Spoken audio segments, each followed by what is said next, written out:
same as the men on the Titanic just couldn't get on the lifeboat, I just can't stop saying what I believe to be true. If a young man comes to me and says he's depressed, I'm going to tell him how to become a kind of man who's proud of himself. And if that makes him the kind of person that resists slave programming, I'm always going to be public enemy number one.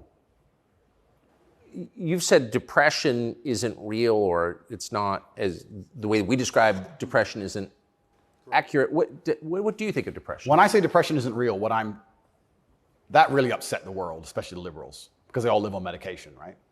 When I say depression isn't real, I'm saying that because I don't believe in things that can take away power from me. If I believed in depression, I would have been depressed in jail. But I can't be depressed if I don't believe in it.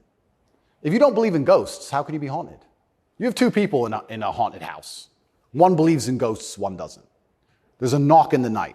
One wakes up, calls an exorcist, is terrified, looks for a ghost. The other guy doesn't believe in ghosts. Knock in the night, goes back to sleep. It's the belief in the ghost that gives it the power. If I don't believe in depression, I believe in feeling depressed. Sure, we're humans, we have emotions. Sometimes we feel depressed, sometimes we feel happy. I don't believe in the idea of becoming a depressed person who has depression. I don't believe in that. I don't think that's possible for me. So if I don't believe in it, how can it happen?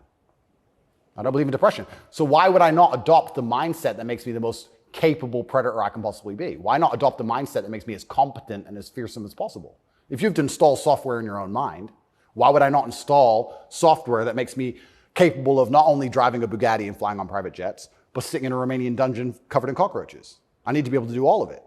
So why would I believe in something that made me incapable? I don't believe in depression because I think that even the belief in and of itself, when you feel depressed, you'll start to consider, maybe I have depression. Then you go see a psychiatrist who tells you have depression. Then they want you on pills.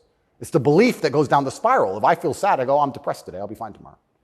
So why, I suspect you're right, or what you're saying is pointing toward truth. That's my personal view. But even if I disagreed with you, I disagree with you. Why is that so offensive, what you just said? Well, that's what's interesting, because when I said depression wasn't real, the number of people who would attack me defending depression, this is why I didn't understand. Right. You say depression isn't real, but depression's ruined my life, and it's super real, and it ruined my life, and I lost my marriage. I'm like, if I told you it wasn't real, you should be coming to me saying, tell me how it's not real. Please help me with my depression. Why are you trying to convince me that it's real? Why are you sticking up for it? And why are you defending depression? And why would I adopt the thinking of someone who's sad?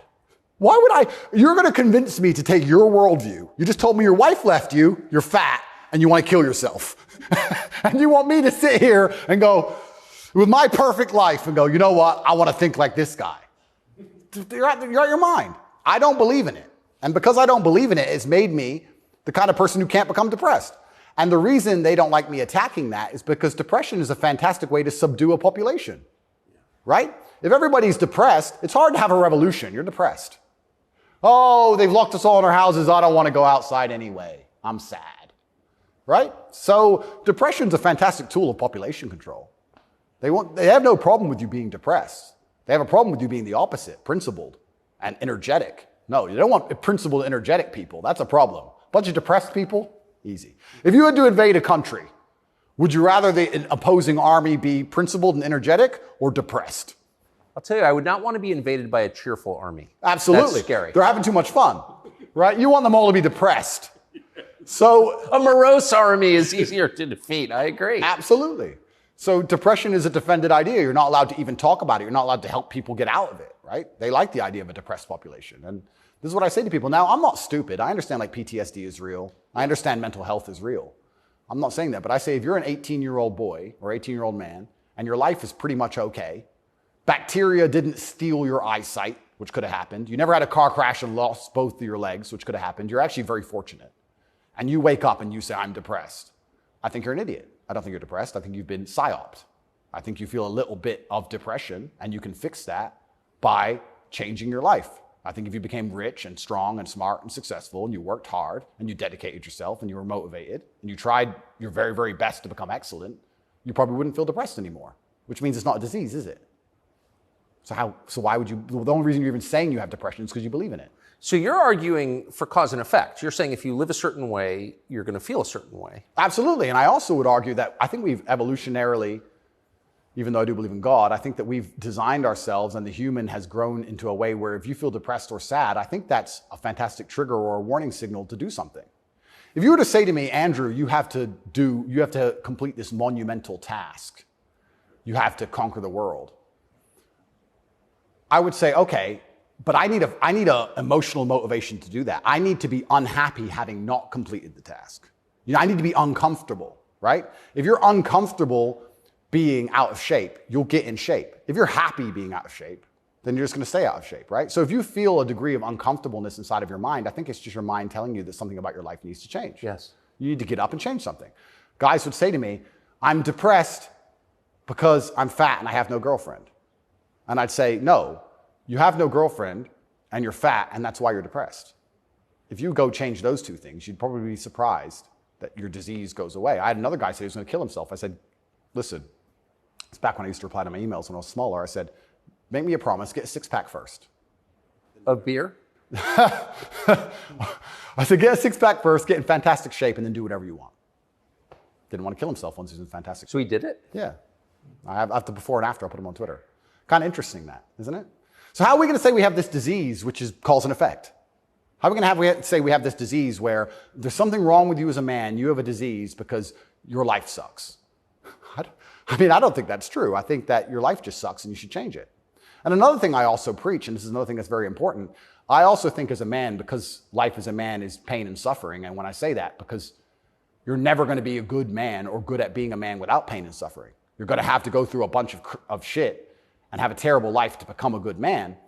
I think you should embrace that and accept it. And I think that the correct mental model for men to have is a degree of stoicism and not to be too concerned with even how they feel. If I woke up today happy, I would have done this interview with you.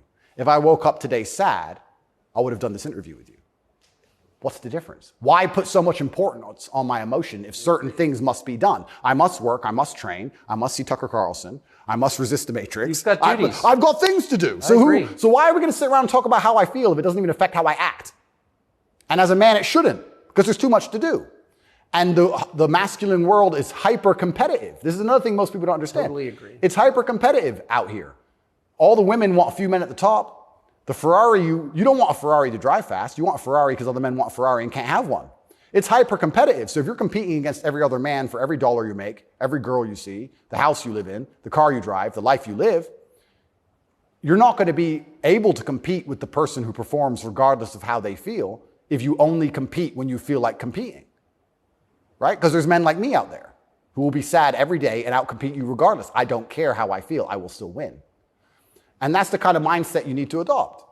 So when a man comes... You've got a job to do. Stop whining. Go to work. Completely. Yeah, I agree. Completely. Yes. So when men say, but I feel sad. Who cares? The world doesn't care. All the men who are out here to destroy you and take your girl don't care. So why do you care? Like the person who should care least is you.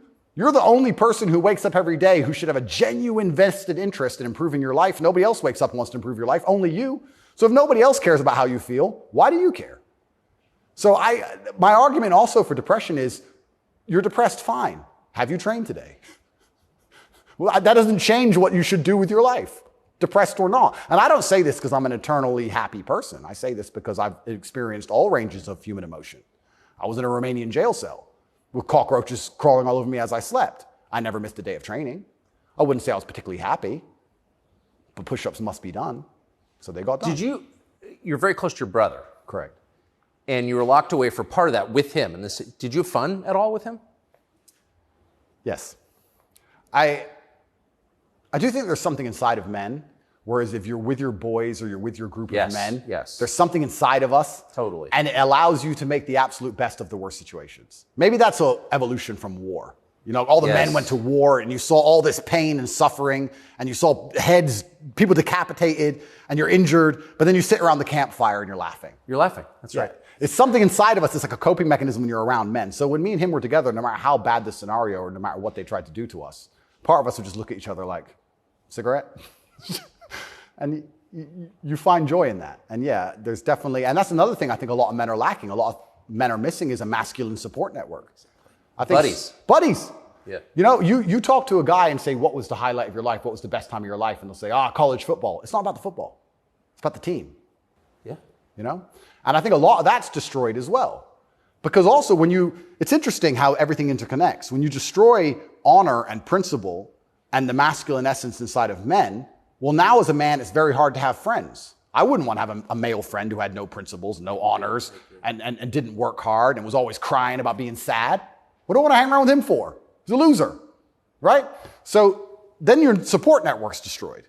And I think that men have always needed that since the dawn of time, and I think that's gone. But they don't have friends. Men, especially middle-aged men, have no friends. Absolutely, because they've been told that to give them all away and do as the wife says, and then she left him. No wonder he wants to kill himself, wouldn't you? No wonder he's depressed. It sounds like the worst existence ever. And now we're living in a world now, especially, where everything is hyper-competitive, especially the sexual marketplace. Like if you're a 52-year-old, overweight, average income, no fame dude, and you have to find a girl, it's going to be pretty difficult to find a good one. It's going to be very hard. So we're like, of course he's lonely. And his kids don't respect him. They're busy. Like, of course he's sad. Like, it's actually heartbreaking to discuss. It is heartbreaking. It's heartbreaking. But then how do you prevent that happening? Well, then you need to be a man of honor and principle and make sure that you keep your support networks and make sure that your woman does respect you. And a woman's going to respect you when she sees other men respect you. Yes. And they're only going to respect you if you respect yourself.